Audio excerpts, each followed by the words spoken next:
Bonjour à tous et à toutes.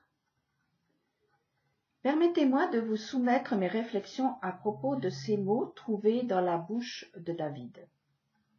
Tu fais croître l'herbe pour les animaux domestiques, des plantes pour l'usage de l'homme, en tirant sa nourriture du sein de la terre. Le vin qui réjouit le cœur des mortels, l'huile qui fait resplendir les visages, le pain enfin qui fortifie le cœur de l'homme. C'est très différent de l'amère expression de Juvénal. Que réclame le peuple? Du pain et des jeux. Vous et moi, que réclamons-nous? Quel est le désir de mon cœur réellement? Ne pensez-vous pas qu'il serait bon d'y répondre pour ne pas être emporté par un courant étranger à soi? Tous les jours, nous entendons ces formules. Les Français pensent que, les Français veulent, les Français sont, les gens veulent ceci, veulent cela. Sommes-nous encore capables de dire « je pense, je veux, je suis » Massifié en un tout, où est l'individu créé avec son libre arbitre? Juvénal vivait au IIe siècle parmi les Romains qui s'ennuyaient, n'ayant pas besoin de travailler. L'ennui du peuple est dangereux pour le pouvoir. Aussi fallait-il lui remplir le ventre et le distraire avec des spectacles. Et c'est à cette époque que le Colisée a été construit. Vous faites le parallèle avec notre époque? Du pain et des jeux. L'un endort le peuple, l'autre pense à sa place. Ainsi, le ventre bien plein et la tête farcie, le troupeau se laisse docilement manipuler. Allez, bonnes gens, on sait ce qu'il vous faut. Ouvrez la bouche et on vous dit tout ce que nous voulons. Mais laissons là ce triste tableau et venons-en à ce que propose la Torah. Du vin, de l'huile et du pain. Je ne sais pas si le but de la Torah est de surseoir à l'ennui. En tous les cas, son programme est des plus enthousiasmants. Un vin qui réjouit le cœur des mortels, une huile qui fait resplendir les visages, un pain qui fortifie le cœur de l'homme. L'ennui, ou l'oisiveté, est mère de tous les vices. Ce fléau a été traité par le plus grand sage de tous les temps, Salomon, essentiellement dans le livre dit de l'Ecclésiaste. Alors je n'en parlerai certainement pas mieux que lui. Il a tout essayé, tout ce qui est possible de se payer sous le soleil. Sa conclusion a été « Tout est vanité et poursuite du vent ». Mais ne croyez pas que son livre soit déprimant. Personnellement, je peux vous témoigner que d'une façon miraculeuse, en cas de passage à vide, c'est ce livre qui m'a redonné de quoi me redresser car, je pense, il donne à penser. Il y a du grain à moudre là-dedans. Comme il faut à l'esprit un aliment, celui qui n'est pas occupé par des pensées constructives ne peut l'être que par des pensées nocives. Je vous propose donc de moudre des bonnes graines en méditant sur ces trois ingrédients qui sont des aliments pour le corps et l'esprit, à savoir le vin, le blé et l'huile. En premier lieu, il est à constater que tous les trois demandent de se retrousser les manches pour les obtenir. Ce sont des produits élaborés qui ne sortent pas tels quels de la terre. Le blé, le raisin et l'olive sont produits par la terre, comme l'herbe que les animaux mangent. Mais pour avoir du pain, du vin et de l'huile, il faut travailler. Ce sont donc les fruits du travail de l'homme. La joie du cœur, un visage rayonnant et la force du cœur ne tombent pas du ciel. Il faut les vouloir et se donner les moyens de les obtenir. Certes, c'est la terre qui produit la vigne, les olives et le blé, mais il appartient à chacun d'en extraire de quoi réjouir le cœur, le fortifier et illuminer le visage. Pour ce faire, il est nécessaire d'utiliser les sens de ces allégories et de mettre en pratique ce qui a été compris. Tout un travail. Dans cette vidéo, je vous propose des produits à travailler, à savoir le blé, le raisin, l'olive. Chacun d'eux se récolte sur des plantes qui ont chacune leur sens allégorique. C'est ce que nous allons voir aujourd'hui. Commençons par le blé, en sachant que cette plante n'est que l'archétype de toutes les farines possibles qui permettent la fabrication du pain. La première pensée qui me vient à l'esprit est une maxime de Rabbi Shammai. Sans farine, point de Torah, sans Torah, point de farine. Nous avons là la quintessence de ce qui fortifie le cœur. Ce sont les mots et même les lettres de la Torah moulues qui deviennent farine pour fabriquer un pain à partager. D'après mon dictionnaire des symbolismes, le blé représente le don de la vie. Personne ne connaît l'origine de cette plante, et pour cause, c'est un don du Créateur qui est la réponse à un ordre donné le 3e jour à la terre de produire des végétaux développant leurs semences. La terre donna donc naissance aux végétaux. Don des graines comme don de la Torah. Même origine, mêmes effets, après récolte et travail, la force. J'ouvre une parenthèse. Il y a le faux blé. Il s'appelle l'ivraie.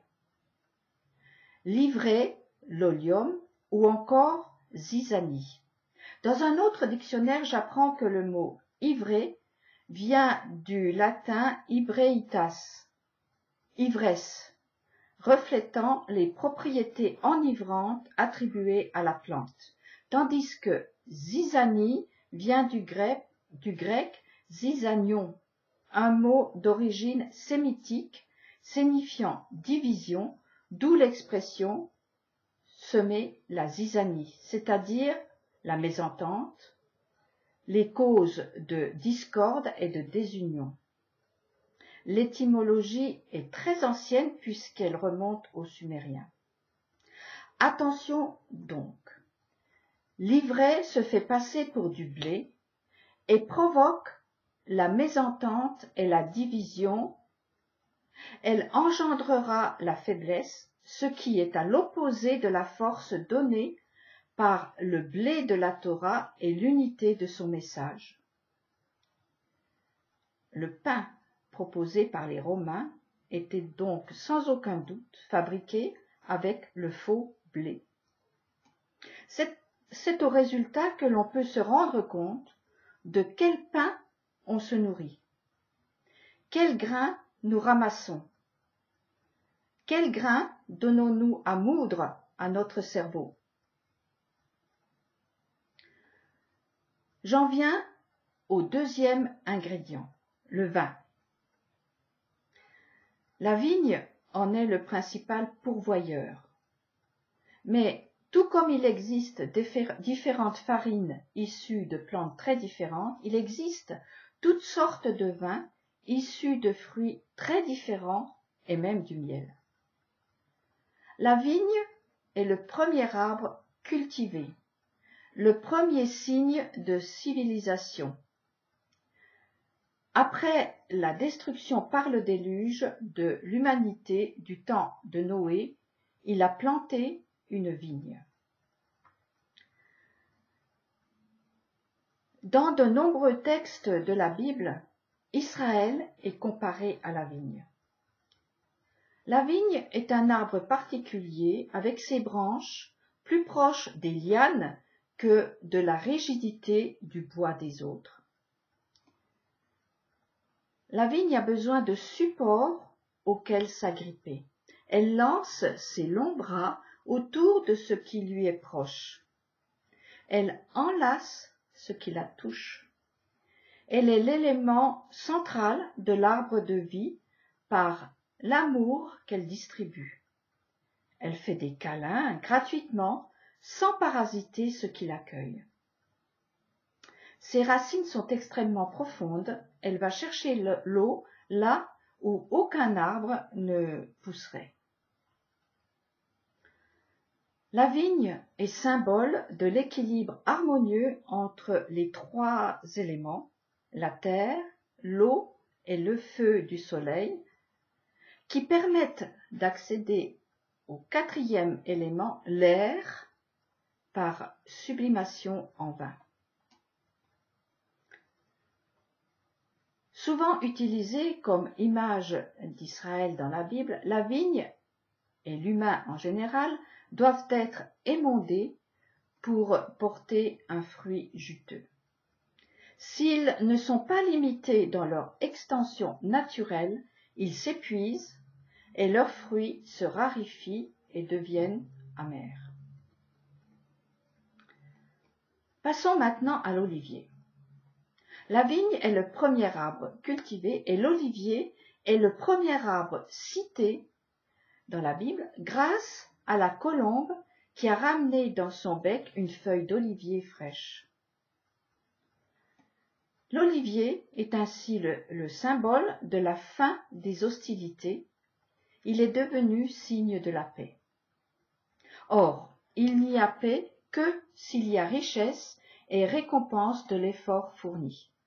Il n'y a paix que s'il y a justice, c'est-à-dire un équilibre entre effort, richesse-récompense, satisfaction des besoins matériels et cheminement spirituel. L'olivier représente ce que la Bible appelle le juste. C'est un homme ou une femme qui éclaire ce qui les entoure par leur action exemplaire de tous les jours. L'huile peut être obtenue d'autres sources que l'olive. Par exemple, nous avons l'huile de maïs, de tournesol, etc. L'huile qui illumine la face est celle de la justice dans sa forme arrondie, mais robuste, comme l'olivier, est l'homme qui lui ressemble. Presque toutes les huiles sont obtenues à partir d'éléments arrondis. Une justice équilibrée, ronde quoi. Voilà, d'une façon succincte, je vous ai présenté des matériaux qui donnent à penser pour sortir de l'ennui, mère de tous les vices, et surtout mère dévoreuse de temps. Du pain et des jeux étaient donnés aux Romains pour ne pas broyer du noir.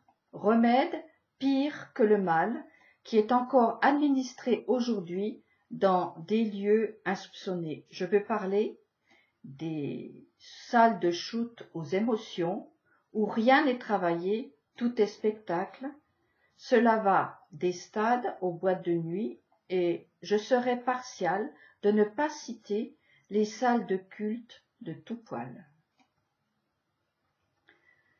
La nature a reçu l'ordre de produire des végétaux.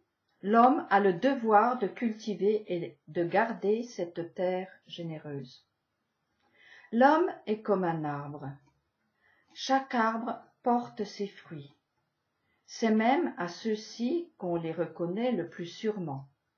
Alors, l'homme arbre qui produit la farine s'appelle un meunier, celui qui produit du vin un vigneron et celui qui produit de l'huile un oléiculteur. Trois types d'hommes soucieux de la force, de la joie et de la luminosité. Aucun d'eux ne peut rester oisif.